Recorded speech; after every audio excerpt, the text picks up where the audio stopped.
జనవరి 2005లో NASA ఒక ప్రత్యేకమైన ప్రోబ్ను అంతరిక్షంలోకి ప్రవేశపెట్టింది. భూమిపై నీరు ఎక్కడి నుంచి వచ్చిందో తెలుసుకోవడం దీని లక్ష్యం. డీప్ ఇంపాక్ట్ అని పిలువబడే ఈ ప్రోబ్ 270 మిలియన్ కిలోమీటర్లు ప్రయాణించిన తరువాత ఒక తోకచుక్క దగ్గరకు చేరుకుంది.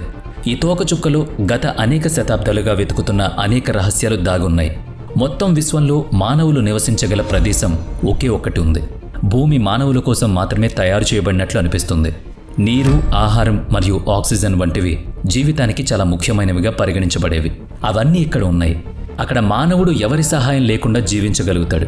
కానీ 5 బిలియన్ సంవత్సరాల క్రితం భూమి ఉనికిలో లేదు. నేడు భూమి మరియు మన సౌర వ్యవస్థ ఉన్న ప్రదేశం మిల్కీవే గెలాక్సీ అంచు. మన గ్రహం లేనప్పుడు దాని స్థానంలో చాలా పెద్ద మేఘం ఉండేది. మట్టి మరియు వాయువులతో మాత్రమే నిండిన మేఘం అది. ఈ మేఘం ఒక గ్రహంగా మారిపోయింది. ఇప్పుడు మనం నివసిస్తుంది అదే గ్రహం. ఈ మట్టి మరియు వాయువులతో కూడిన మేఘాన్ని పరమాణు మేఘం అంటారు. ఈ మేఘంలో ఇసుక, సిలికాన్ మరియు వివిధ లోహాల కణాలుంటాయి. ఈ మేఘం వివిధ నక్షత్రాల మరణం కారణంగా ఏర్పడింది. అవి కాలిపోయినప్పుడు వాటి పేలుడు కారణంగా వాటి కణాలు చుట్టుపక్కల విశ్వంలో వ్యాపించాయి. ఇది ఆకాశంలో కనిపించే మేఘాల వలె కనిపించడం లేదు. దానికి బదులుగా అది హబుబుల్ స్పేస్ టెలిస్కోప్ సాయంతో గ్రహించబడినట్లుగా ఉంది. ఆశ్చర్యకరంగా ఈ కాంతి దాని ఒక మూల నుంచి ప్రయాణం ప్రారంభిస్తే పరమాణు మేఘం యొక్క మరొక మూలకం చేరుకోవడానికి 100 సంవత్సరాలు పడుతుంది. సులువుగా చెప్పాలంటే ఈ మట్టి మేఘం సూర్యుడికి మరియు భూమికి మధ్య దూరం కంటే 60 లక్షల రెట్లు పెద్దది. ఈ మేఘం నుంచి కొత్త నక్షత్రాలు మరియు గ్రహాలు ఏర్పడతాయి. ఈ మేఘం నుంచి నక్షత్రాలు మరియు గ్రహాలను సృష్టించే శక్తి గురుత్వాకర్షణ, అంటే గ్రావిటీ. అవును, అంతరిక్షంలో లేని అదే గురుత్వాకర్షణ అంతరిక్షంలో 2 వస్తువులు ఒకదానికొకటి జత చేయబడతాయి లేదా వాటి సంబంధించి గురుత్వాకర్షణ కారణంగా ఒకదానికొకటి ఆకర్షిస్తాయి. ఎక్కువ ద్రవ్యరాశి ఉన్న వస్తువులు కూడా ఎక్కువ గురుత్వాకర్షణను కలిగి ఉంటాయి. ఈ గురుత్వాకర్షణ కారణంగా పరమాణు మేఘం యొక్క కణాలు ఒకదానికొకటి జత చేయబడతాయి. పెద్ద కణాలు చిన్న కణాలను ఆకర్షించడం ప్రారంభిస్తాయి. ఈ కణాలు చాలా వేగంగా ఒకదానితో ఒకటి ఢీకొనడం ప్రారంభిస్తాయి. దీని కారణంగా శక్తి ఉత్పత్తి చేయబడుతుంది. ఇది తిరిగే మేఘం యొక్క కేంద్రాన్ని వేడి చేస్తుంది. ఈ ప్రక్రియ తదుపరి మిలియన్ల సంవత్సరాలు ఇలాగే కొనసాగుతుంది. కొంతకాలం తర్వాత ఈ మండుతున్న బంతి మన సూర్యుడిగా మారింది. మిగిలిన పరమాణు మేఘం ఇప్పుడు ఈ సూర్యుని చుట్టూ తిరగడం ప్రారంభించింది. సౌర వ్యవస్థ యొక్క గ్రహాలు, జీవం మరియు ఆ గ్రహాల చుట్టూ తిరిగే చంద్రులు దానిలోని కణాలు మరియు వాయువుల నుంచి ఏర్పడతాయి. ఒక నక్షత్రం అంటే సూర్యుడు పరమాణు మేఘం నుంచి ఏర్పడడం గురించిన పరికల్పనను మొదట 1700లో జర్మన్ తత్వవేత్త ఇనుల్ కాంట్ మరియు ఫ్రెంచ్ పండితుడు పియరీ సైమన్ సమర్పించారు. కానీ ఆ సమయంలో అది కేవలం ఒక ఆలోచన మాత్రమే. ఆ తరువాత 1920 మరియు 1950 మధ్య టెలిస్కోప్లు చాలా అభివృద్ధి చెందినప్పుడు ఖగోళ శాస్త్రవేత్తలు తమ కళ్లతో అంతరిక్షంలో అనేక ధూళి మేఘాలను చూశారు. వాటిలో కొత్త నక్షత్రాలు పుడతాయి. టెలిస్కోప్ల సాయంతో ఈ మేఘాల లోపల చూడడం సాధ్యం కాలేదు. తరువాత 1970 మరియు 1980 మధ్య రేడియో మరియు ఇన్ఫ్రారెడ్ టెలిస్కోప్ల ఆవిష్కరణ ఈ సమస్యను కూడా పరిష్కరించింది. ఖగోళ స్కోప్ల సాయంతో పరమాణు మేఘాల లోపల కొత్త నక్షత్రాలు ఏర్పడడం కనిపించింది. ఇది కొత్త నక్షత్రాలు పరమాణు మేఘాల లోపల పుడతాయని, తరువాత మేఘం యొక్క మిగిలిన కణాల నుంచి గ్రహాలు ఏర్పడతాయని నిరూపించింది. కానీ ఈ ప్రక్రియ ఎలా ప్రారంభమవుతుంది అంటే దీని గురించి చాలా ఆలోచనలు వచ్చాయి. కానీ మార్చి 2023లో అంతర్జాతీయ అంతరిక్ష కేంద్రంలో ఒక ప్రయోగం జరిగింది. ఇది ఈ ప్రశ్నలకు సమాధానమిచ్చింది. అంతరిక్షంలో ఈ వస్తువులు ఎలా ప్రవర్తిస్తాయో చూడ్డానికి వ్యోమగామి డాన్ పెడెక్ట్ ISSలో ఉన్న వివిధ వస్తువులతో ప్రయోగాలు చేయాలనుకున్నాడు. అతను నీటి బుడగలను సృష్టించి వాటిని కరిగించి ఒక ప్లాస్టిక్ సంచిలో ఉప్పు వేసి దాన్ని తిప్పాడు.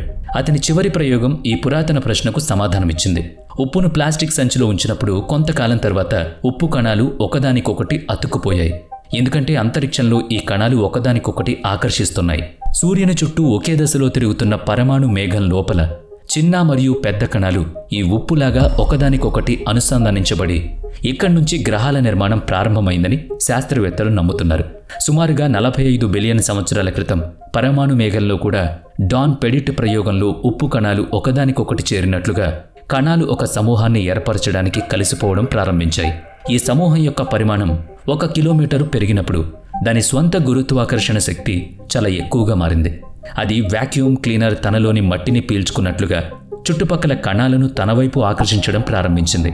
ఈ ప్రక్రియ తదుపరి 30 లక్షల సంవత్సరాల పాటు అలాగే కొనసాగింది. కణాల సమూహం నుంచి 20 గ్రహాలు ఉద్భవించాయి. అవన్నీ సూర్యుని గ్రహాలు. ఇప్పుడు అవి సూర్యుని చుట్టూ తిరుగుతున్నాయి. ఎందుకంటే ఈ 20 గ్రహాలు చాలా పెద్దవిగా మారాయి. దీని కారణంగా వాటి స్వంత గురుత్వాకర్షణ వాటి కక్షలు ఒకదానికొకటి ఆకర్షించడం మొదలైంది. చివరికి అవి ఒకదానికొకటి ఢీకొట్టాయి. ప్రతిసారి ఢీకొనడం వల్ల 2 గ్రహాలు కలిసి ఒక పెద్ద గ్రహాన్ని సృష్టించాయి. కాలం గడిచే కొద్దీ గతంలో సౌర వ్యవస్థలో 20 గ్రహాలుండేవి. ఇప్పుడు కొన్ని గ్రహాలు మాత్రమే మిగిలున్నాయి. వాటిలో శుక్రుడు, బుధుడు, అంగారకుడు మరియు మన భూమి ఉన్నాయి. కానీ భూమి ఆ సమయంలో అంత నీలం రంగులో ఉండేది కాదు. బదులుగా ఢీకొనడం వల్ల అగ్నిగోళంలో కూడా ఉండేది. భూమి ఈ స్థానానికి చేరుకోవడానికి దాదాపుగా 30 మిలియన్ సంవత్సరాలు పట్టిందని ఖగోళ శాస్త్రవేత్తలు భావిస్తున్నారు. ఈ భూమి ఉష్ణోగ్రత దాదాపుగా 5000 డిగ్రీల సెల్సియస్. కాబట్టి ఒకవేళ ఏదైనా జీవి ఈ స్థానానికి వచ్చినా అది 1 సెకను కంటే తక్కువ సమయంలో ఆవిరైపోతుంది. భూమిపై జీవం ఉండే అవకాశం దాని ఉష్ణోగ్రత తగ్గినప్పుడు మాత్రమే ఉద్భవిస్తుంది. కానీ అది చల్లబడే వరకు దాని ఉనికిని అతిపెద్ద ప్రమాదాన్ని ఎదుర్కోవాల్సి ఉంటుంది. అదే సౌర తుఫాన్. అవును, సూర్యుడి నుంచి వచ్చే కిరణాలు ఒక గ్రహంలోకి ప్రవేశించినప్పుడల్లా అవి దాని వాతావరణానికి చాలా నష్టాన్ని కలిగిస్తాయి. అదే సౌర తుఫాన్లు ఇతర గ్రహాలకు కూడా వస్తాయి. దీని కారణంగా ఇక్కడ జీవం పెరగడం సాధ్యం కాదు. భూమికి పొరుగు గ్రహమైన అంగారక గ్రహంపై సౌర తుఫాన్లు అక్కడ జీవావకాశాలను నాశనం చేస్తాయి.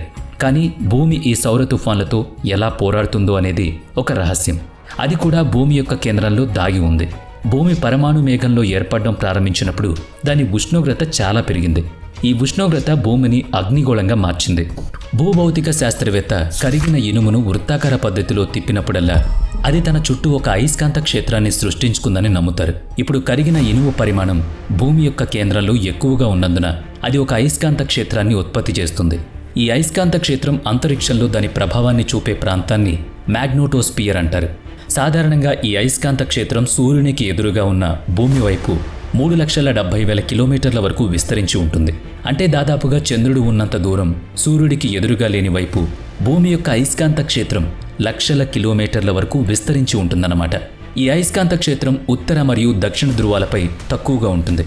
కాబట్టి ఇక్కడ రేడియేషన్ వాతావరణంలోకి ప్రవేశించి కణాలతో కలిసి అరోరా ప్రభావాన్ని ఉత్పత్తి చేస్తుంది. దీన్ని మనం ఉత్తర మరియు దక్షిణ లైట్లు అని కూడా పిలుస్తాం. ఈ రేడియేషన్ చాలా తక్కువగా ఉంటుంది. ఇక భూమి నెమ్మదిగా చల్లబడుతున్నప్పుడు మరొక గ్రహం భూమి వైపు కదలడం ప్రారంభించింది. ఈ గ్రహం దాదాపుగా అంగారక గ్రహం అంత పెద్దది. దీనికి థియా అని పేరు పెట్టారు. థియా భూమిని ఢీకొన్నప్పుడు ఎక్కువ మొత్తంలో శక్తి విడుదలవుతుంది. భూమి మరియు థియా యొక్క మండుతున్న ముక్కలు ఆకాశంలో వ్యాపించి చివరికి భూమి చుట్టూ ప్రదక్షిణ చేయడం ప్రారంభించాయి. కణాలు పరమాణుల మేఘంలో అనుసంధానించబడిన విధంగానే ఈ ముక్కలు తరువాత 1000 సంవత్సరాలు ఒకదానితో ఒకటి కనెక్ట్ అవుతూ ఉన్నాయి. తద్వారా చంద్రుడు జన్మించాడు. అంతకుముందు చంద్రుడు భూమికి చాలా దగ్గరగా ఉండేవాడు. గతంలో చంద్రుడు మనం ఇప్పుడు చూస్తున్న దానికంటే 15 రెట్లు పెద్దగా ఉండేవాడు. కానీ నెమ్మదిగా అది సంవత్సరానికి 1.5 అంగుళాల చొప్పున భూమి నుంచి దూరంగా వెళుతోందని నిపుణులు అంటున్నారు. థియా కదలిక భూమిని ఢీకొట్టడం మరియు చంద్రుని పుట్టుక వల్ల నేడు మనం ఈ ప్రపంచంలో ఉనికిలో ఉన్నాం. ఈ 2 సంఘటనలు జరగకపోయుంటే బహుశా జీవనం అనేది భూమిపై ఉండకపోయుండొచ్చని శాస్త్రవేత్తలు నమ్ముతున్నారు. ఇక జనవరి 2005లో నాసా డీప్ ఇంపాక్ట్ అనే ప్రోబ్ను అంతరిక్షంలోకి ప్రయోగించింది. దీన్ని 270 మిలియన్ కిలోమీటర్ల దూరంలో ఉన్న టెంపుల్ 1 అనే తోకచుక్కకు పంపించారు. టెంపుల్ 1ను ఢీకొట్టాల్సిన ఈ ప్రోబ్కు 350 కిలోల రాగి ఇంపాక్టర్ను జత చేశారు. జూలై 4, 2005న ఈ ఇంపాక్టర్ టెంపుల్ 1 తోకచుక్కను గంటకు 3,81,000 కిలోమీటర్ల వేగంతో ఢీకొట్టి చాలా పెద్ద బిలం సృష్టించింది. డీప్ ఇంపాక్ట్ ప్రోబ్లో ఏర్పాటు చేసిన రేడియో టెలిస్కోప్ల సాయంతో ఈ తాకిడిని గ్రహించారు. ఈ టెలిస్కోప్ సూచించింది నిజంగా చాలా ఆశ్చర్యకరమైంది. స్పెక్ట్రోస్కోప్ సాయంతో విశ్లేషించడం ద్వారా ఢీకొన్న కారణంగా వచ్చిన కాంతిని కనుగొన్నారు. ఆ టెంపుల్ 1 మంచు రూపంలో నీటితో నిండి ఉంది. సూర్యుడికి దూరంగా ఉన్న ఆస్ట్రాయిడ్ బెల్ట్లో ఉన్న తోకచుక్కల లోపల నీరు ఉందని నిరూపించబడింది. కానీ ఈ తోకచుక్కలు వాటి కక్షను వదిలి భూమిని ఎలా చేరుకున్నాయి? అది కూడా కోట్ల సంఖ్యలో. ఈ పని మన సౌర వ్యవస్థలో అతిపెద్ద గ్రహం జూపిటర్ మాత్రమే చేయగలదని నిపుణులు నమ్ముతారు. అవును, జూపిటర్ మన సౌర వ్యవస్థలో అతిపెద్ద గ్రహం. స్పష్టంగా దాని గురుత్వాకర్షణ శక్తి భూమి కంటే చాలా రెట్లు ఎక్కువ. దాని ప్రత్యేకత ఏంటంటే ఇది ఆస్ట్రాయిడ్ బెల్ట్కు చాలా దగ్గరగా కక్షలో ఉంటుంది. ఖగోళ శాస్త్రం ప్రకారం జూపిటర్ గురుత్వాకర్షణ శక్తి కక్షను దీర్ఘవృత్తాకార కక్షగా మార్చింది. గ్రహ శకలాలు సూర్యుని చుట్టూ పరిపూర్ణ వృత్తంలో తిరుగుతున్నప్పుడు అది సాధారణ వృత్తాకార కక్ష. కానీ జూపిటర్ గురుత్వాకర్షణ శక్తి వాటిని తన వైపు ఆకర్షిస్తున్నప్పుడు అవి తమ వృత్తాకార కక్షను వదిలి ఓవల్ ఆకారపు కక్షలోకి వెళ్ళిపోతాయి. దీన్ని దీర్ఘవృత్తాకార కక్ష అని పిలుస్తారు.